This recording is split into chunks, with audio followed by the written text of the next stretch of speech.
Ukimpenda mwanamke utaki kumpenda mama yako zaidi ya mke wako. Ndio maana mimi sitaki kufundisha ndoa, hamtonielewa. Mimi nina maneno magumu. Ngoja kabla kupiga makofi wazo. Ni maneno magumu haya. Kwenye ndoa, sawa?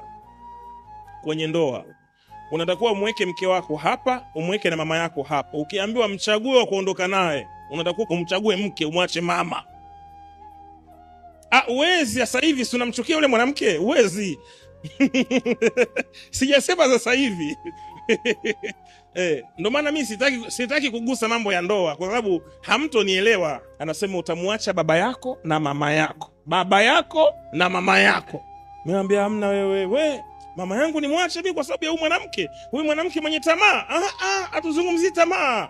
Tunazungumzia matatizo yako ya kutochagua vizuri. Kwenye uhalisia wa ndoa, baba au mama na mke, unatakiwa waache wazazi, umchukue mke. Mungu atambui mama na baba kwenye ndoa. Mungu atambui. Mungu anatambua mke. Kwa ukimwona mwanaume anawavali wazazi, mke anampuuza, shida iko hapo. Unajua mimi huyu ni mama yangu amenizaa, sawa, lakini ana mipaka yake.